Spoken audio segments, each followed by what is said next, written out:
from a series of lectures given by Rudolf Steiner in Dornach, July 26, 1922, on world economy. This is lecture 3.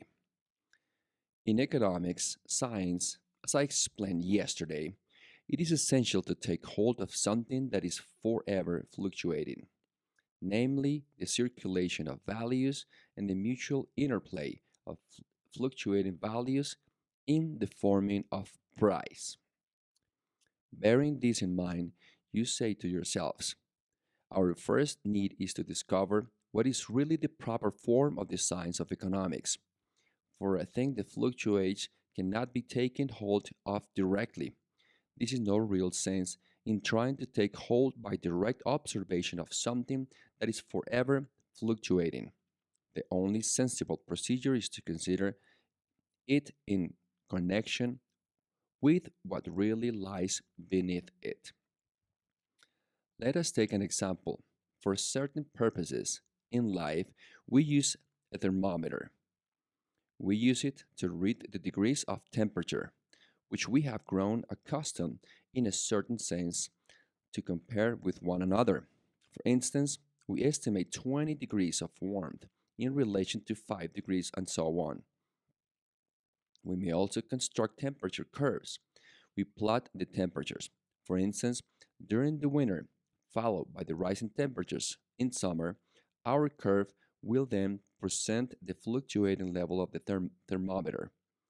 But we don't come to the underlying reality till we consider the various conditions which determine the lower temperature in the winter, the higher temperature in the summer months, the temperature in one district, the different temperature in another, and so forth.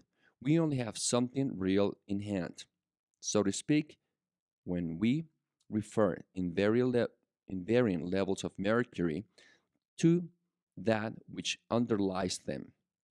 To record the readings of the thermometer is itself a mere statistical procedure, and in economics is not much more than this when we merely study prices and values, and so forth. It only begins to have a real meaning when we regard the prices and values much as we regard the positions of the mercury as indications pointing to something else. Only then do we arrive at the realities of economic life. Now, this consideration will lead us to the true and proper form of economic science. By ancient usage, as you're probably aware, the sciences are classified as theoretical and practical. Ethics, for instance, is called a practical science, natural science a theoretical one. Natural science deals with that which is, ethics with that which ought to be. This distinction has been made since ancient time. The sciences of that which is, the sciences of that which should be.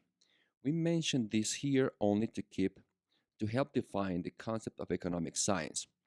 For we well ask ourselves this question. Is economics a science of what is, as Lujo Betrano, for instance, would assert, or is it a practical science, a science of what ought to be? That is the question. Now, if we wish to arrive at any knowledge in economics, it is undoubtedly necessary to make observations. We must observe the readings of the barometer and the thermometer to ascertain the state of air and warmth. So far, economics is a theoretical science, but at this point, nothing has yet been done. We only achieve something when we are really able to act under the influence of the theoretical knowledge. Take a special case. Let us assume that by certain observations, which, like all observations until they lead to action, will be of a theoretical nature, we ascertain that a given place in a given sphere, the price of a certain commodity falls considerably, so much so as to give rise to acute distress. In the first place, then we observe theoretically, as I have said, this actual fall in price. Here, so to speak, we are still only at the stage of reading the thermometer. Now the question will arise: what are we to do if the price of a commodity or a product falls to an undesirable extent? We shall have to go into these matters more closely later on. For the moment, I will indicate that what should be done and by whom if the price of some commodity shows a considerable decrease, there may be such measures, but one of them will be to do something to accelerate the circulation, the commerce, or trade in the commodity in question. This will be one possible measure, though naturally it will not be enough by itself. For the moment, however, we shall not discuss whether is a sufficient or even right measure to take.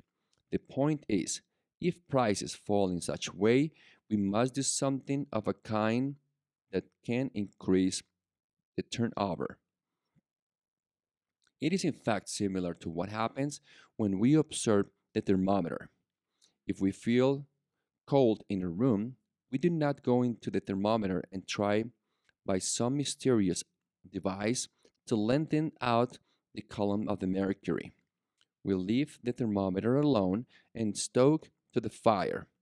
We get a thing from quite a different angle.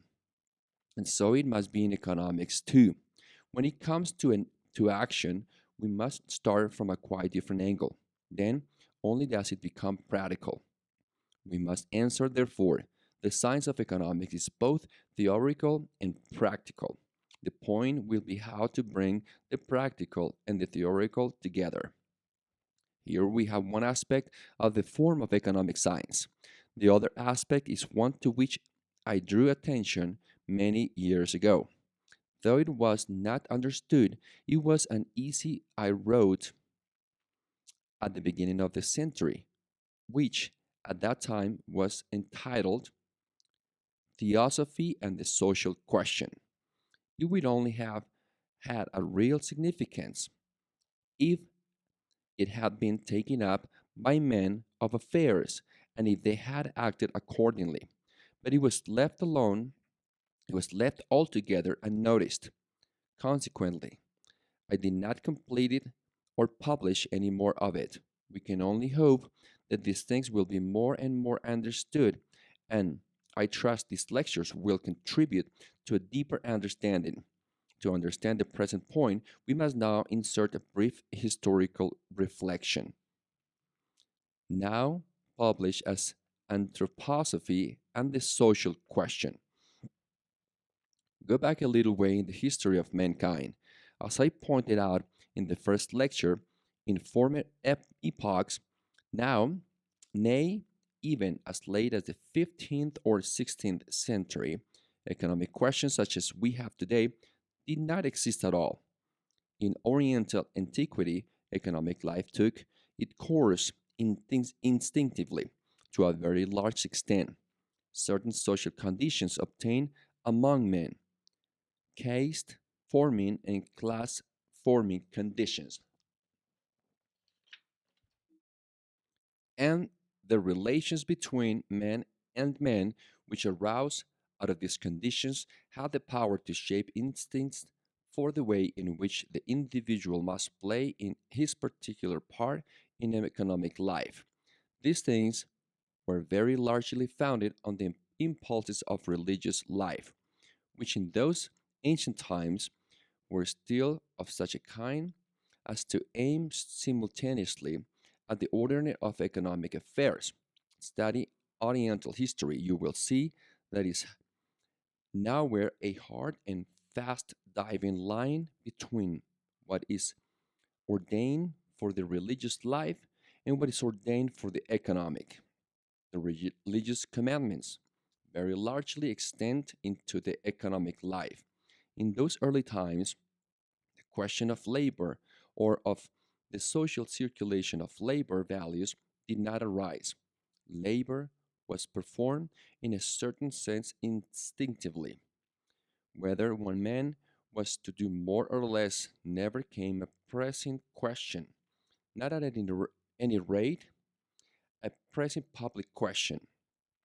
In pre Roman times, such exceptions as there may be are of no importance compared to the general course of human evolution. Even in Plato, we find a conception of the social life wherein the performance of labor is accepted as a complete matter of course. Only those aspects are considered with which Plato beholds as wisdom, filled ethical and social impulses, excluding the performance of labor, which is taken for granted.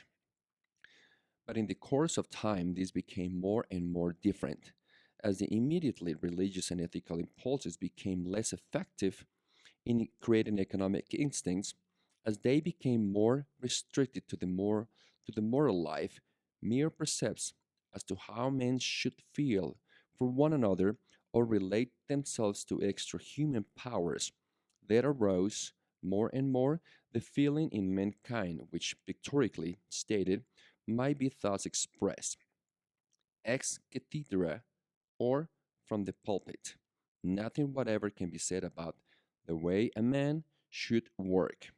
Only now did labor in the incorporation of labor in the social life became a question. Now, this incorporation of labor in the social life is historically impossible without the rise of all that is comprised in the term law or right.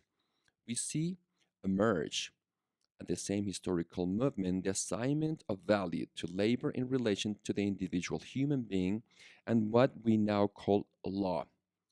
Go back into very ancient times of human history, and you cannot properly speak of law or rights as we conceive them today. You can only do so from the moment we from the moment the law becomes distinct from the commandment. In very ancient times, there is only one kind of command or commandment, which includes at the same time all that concerns the life of rights. Subsequently, the commandment is restricted more to the life of the soul, while law makes itself felt with respect to the outer life. This again takes place within a certain historic epoch, during which time defined social relationships evolve. It would take us too far afield to describe too far as- to describe all this in detail, but it is an interesting study, especially for the first centuries of the Middle Ages, to see how the relationships of law and rights on the one hand and on the other those of labor became distinct from the religious organizations in which they had hitherto been more or less closely merged. I mean, of course, religious organizations in the wider sense of the term. Now, this change involves an important consequence. You see, so long as religious impulses dominate the entire social life of mankind, human egoism does not does no harm. This is a most important point, notably for an understanding of the social and economic life. Man may be never so ne- may be never so selfish. It, if there is a religious organization, and this been it noted, were very strict in certain districts in Oriental antiquity, such that in spite of the egoism, the individual is fruitfully placed in the social whole. it will do no harm. But egoism begins to play a part in the life of nations the moment human rights and labor emancipate themselves from other social impulses or social currents. Hence, during the historical period, when labor and the life of legacy legally determined rights are becoming emancipated, the spirit of humanity strives as it were unconsciously to come to grips with egoism, which now begins to make itself felt and must in some way be allowed for the social life. And in the last resort, this striving culminates in nothing else than modern democracy, the sense for the equality of men, the feeling that the each must have to influence in determine legal rights and determine the labor in which he contributes. Moreover, simultaneously with this culmination of the emancipated life of rights and human labor, another element arises, which, though it undoubtedly existed in former epochs of human evolution, had quite a different significance in those times owing to the operation of religious impulses. In European civilization during the Middle Ages, it existed only to a very limited degree, but it reached its zenith at the very time when the life of rights and labor was emancipated most of all. I refer to the division of labor. You see, in former epochs, the division of labor had no peculiar significance. It too was embraced in the religious impulses. Everyone, so to speak, had his proper place assigned to him, but it was very different when the democratic tendency united with the tendency to division of labor, a process which only began in the last few centuries and reached its climax in the 19th century. Then the division of labor gained very great significance. For, for the division of labor entails a certain economic consequence, we shall yet, of course, have to consider its causes and the course of its development. To begin with, however, if we think it abstractly to its conclusion, we must say that in the last resort, it leads to this: no one uses for himself what he produces. Economically speaking, what will this signify? Let us consider an example. Suppose there is a tailor making clothes. Given the division of labor, he must, of course, be making them for other people, but he may say to himself, I will make clothes for the others, and I will also make my own clothes for myself. He will then devote a certain portion of his labor to making his own clothes, and the remainder, by far the greater portion, to making clothes for other people. Well, superficially considered, one may say it is the most natural thing in the world, even under the system of division of labor, for a tailor to take his own clothes and then go on working as a tailor for his fellows. But economically, now does the matter stand? Though the very fact that there is a division of labor and the man and every man does not make all his own things for himself, through the very fact that there is a division of labor and one man always works for another, the various products will have certain values and consequently prices. Now the division of labor extends, of course, into the actual circulation of the products. Assuming, therefore, that by virtue of the division of labor extending as it does into the circulation of the products, The tailor's products have a certain value. Will those he make for himself have the same economic value, or will they possibly be cheaper or more expensive? That is the most important question. If he makes his own clothes for himself, one thing will certainly be eliminated. They will not enter into the general circulation of products. Thus, what he makes for himself will not share in the cheapening due to the division of labor.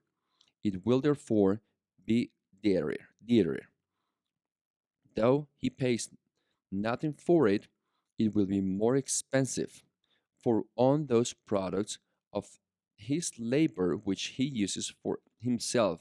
It is impossible for him to expend as little labor compared to their value as the expense in those that pass into general circulation. Well, I admit this may require a little closer consideration. Nevertheless, it is so. When one produces for oneself does not enter into the general circulation, which is founded in the division of labor. Consequently, it is more expensive. Thinking the division of labor to its logical conclusion, we must say a tailor who is obligated to work for other people only will tend to obtain for his products the prices which ought to be obtained. For himself, he will have to buy his clothes from another tailor, or rather, he will get them through the ordinary channels. He will buy them at the places where clothes are sold. These things considered, you will realize that the division of labor tends towards this conclusion. No one any longer works for himself at all. At that at he produces by his labor, he passed on to other men, and what he himself requires must come to him in turn from the community. Of course, you may object. If the tailor buys his suit from another tailor, it will cost him just as much as he made it for himself. The other tailor will not produce it any more cheaply nor more expensively. But if this objection were true, we should not have the division of labor, or at least the division of labor will not be complete, for it would mean that the maximum concentration of work due to the division of labor could not be applied to this particular product or tailoring.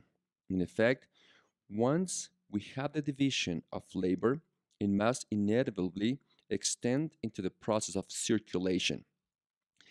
It is in fact impossible for the tailor to buy from another tailor. In reality, he must buy from a tradesman, and this will result in a quite different value. If he makes his own coat from himself, he will buy it from himself. If he actually buys it, he buys it from a tradesman.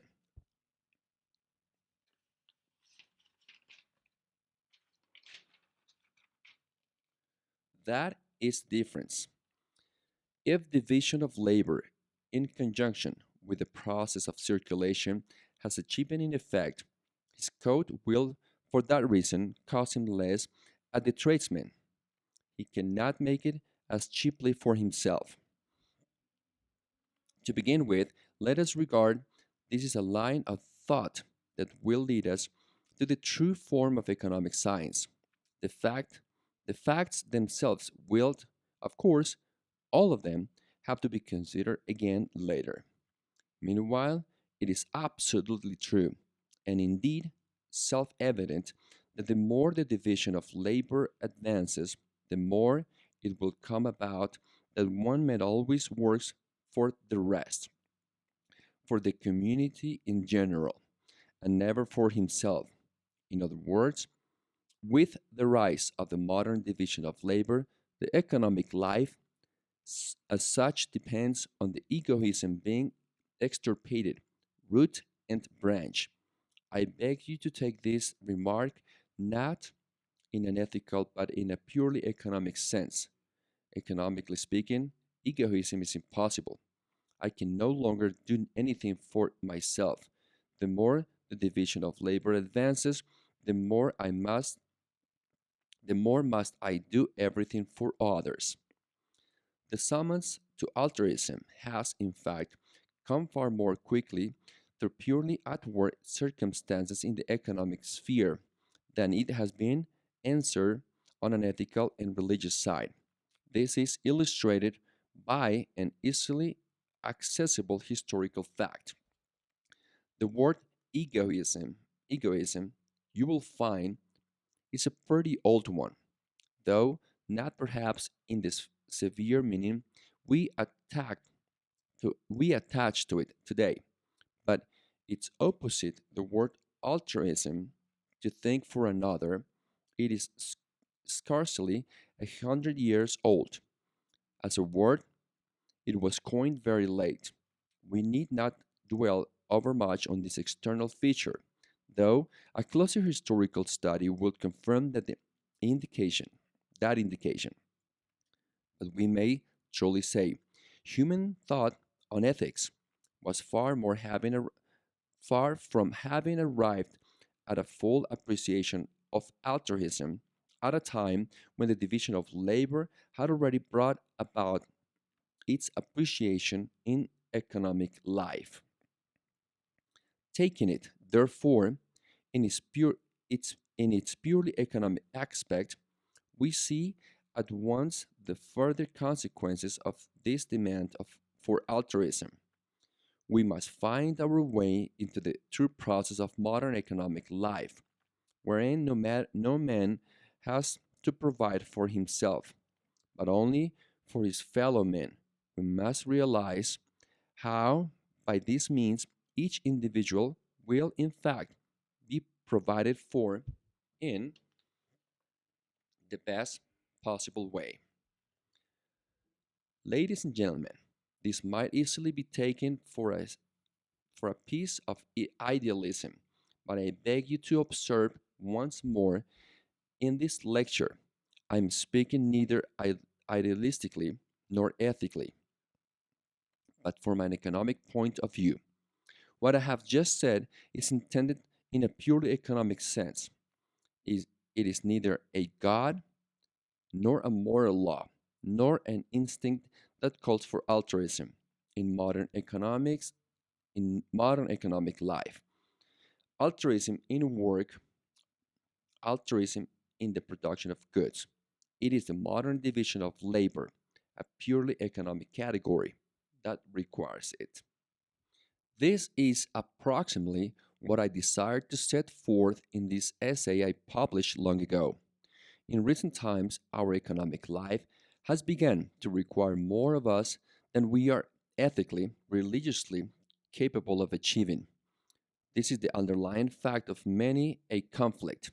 Study this, study the sociology of the present day, and you will find the social conflicts are largely due to the fact that as economic systems expanded into our world economy, it became more and more needful to be altruistic, to organize the various social institutions altruistically, while in their way of thinking, men had not yet been able to get beyond egoism and therefore kept it on interfering with the course of things in a clumsy, selfish way.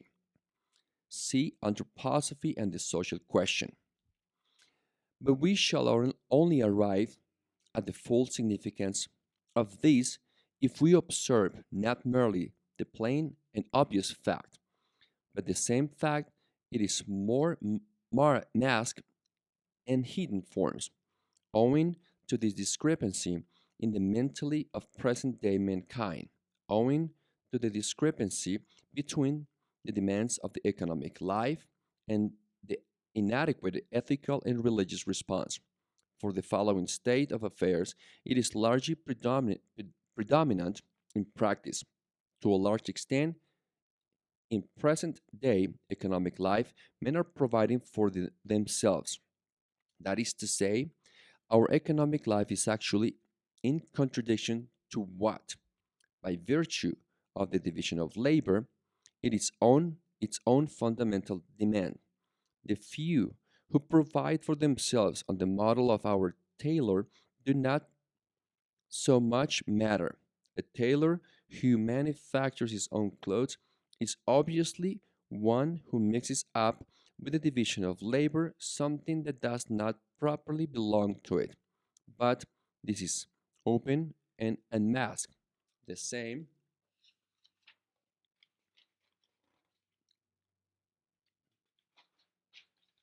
the same thing is present in a hidden form in modern economic life, where though he by no means makes his products for himself, a man has little or nothing to do with the value or price of the products of of his labor.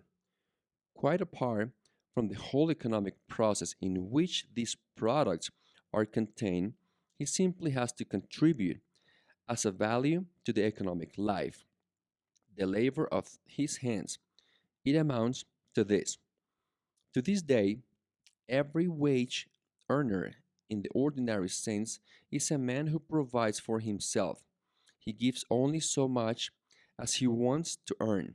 In fact, he simply cannot be given as much to the social organism as he might give, for he will only give so much as he wants to earn. In effect, he provides for himself is to work for one's earnings, to work for a living. To work for others is to work for out of a sense of social needs. To the extent that the demand which the division of labor involves has been fulfilled in our time, altruism is actually present, namely, work for others. But to the extent that the demand is unfulfilled, the old egoism persists. It has its roots in this, that men are still obligated to provide for themselves. That is economic egoism. In the case of the ordinary wage earner, we generally fail to notice the fact, for we do not ask ourselves, what is it that values are really being exchanged for in this case? The thing which the ordinary wage earner manufactures has, after all, nothing to do with the payment for his work. Absolutely nothing to do with it. The payment, the value that is assigned to his work, proceeds from altogether different factors. He therefore works for the earnings, works for a living. He works to provide for himself. It is hidden, it is masked, but it is so. Thus, one of the first most essential economic questions comes before us.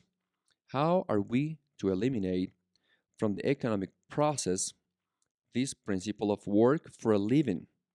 Those who to this day are still mere wage earners, earners of a living for themselves, how are they to be placed in the whole economic process? No longer as such earners, but as men who work because of social needs? Must this really be done? Assuredly, assuredly, it must. For if this is not done, we shall never obtain the true price, but always false ones. We must seek to obtain price and values that depend not on the human beings, but on the economic process itself. Prices that arise in the process of fluctuation of values. The cardinal question is the question of price. We must observe prices as we observe the degrees of the thermometers. Then then look for the underlying conditions. Now, to observe a thermometer, we need some kind of zero point from which we go upward and downward, and prices a kind of zero level, thus, in fact, arise in a perfectly natural way. It arises in this way. Here we have nature on one side, diagram 2. In this, in its transformed by it is transformed by human labor. Thus, we get the transformed products of nature, and this is one point at which values are created. On the other side, we have labor itself. In its turn, is modified by the spirit, and there arises the other kind of value, value 1, value 2. And as I said on a previous occasion, price originates by the interaction of value 1 and value 2. Now these values, on either hand, value 1 and value 2, are in fact related to one another as pole to pole, and we may put it in as follows. If a man is working in this sphere, for example, diagram 2 right hand side, or mainly so, in an absolute sense, it is of course impossible, but I mean mainly in this sphere, if in the main his work is of the type of is that is organized by the spirit, then it will be to his interest that the products of nature should decrease in value. If, on the other hand, a man is working directly upon nature, it will be to his interest that the other kind of products should decrease in value. Now, when this interest becomes an effective process, and so, in fact, it is, for it were not so, the farmers would have very different prices, and vice versa. The actual prices on both sides are, of course, very occult. We may be able to observe a kind of mean price midway between the two poles where we have two person, two persons. There must always be two for any economic dealings, with little interest either in nature or spirituality or capital. When it is so, in practice, we have the case in practice if we observe a pure trader, a pure middleman, buying from and selling to a pure middleman. Here, prices will tend towards, I mean, if under normal conditions, we shall yet have to explain this word normal, a middleman trading in boots and shoes buys from a middleman trading in clothes and vice versa. The price that emerge will tend to assume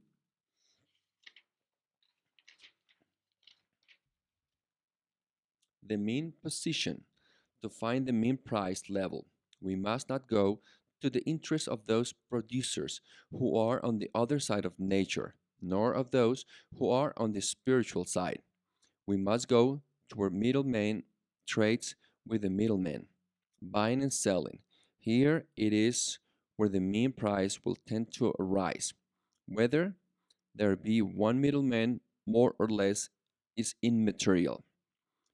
This does not contradict what we have said before.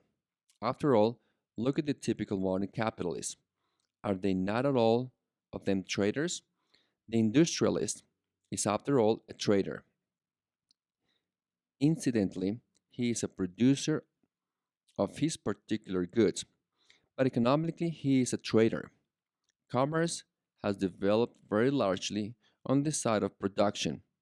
In all essentialist, the industrial capitalist, it is a trader.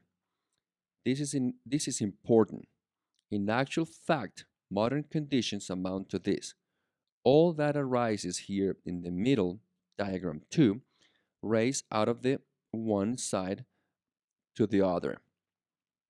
One side you will soon recognize if you study the typical business undertaking, and we shall see how it appears on the other side in the course of the next few days.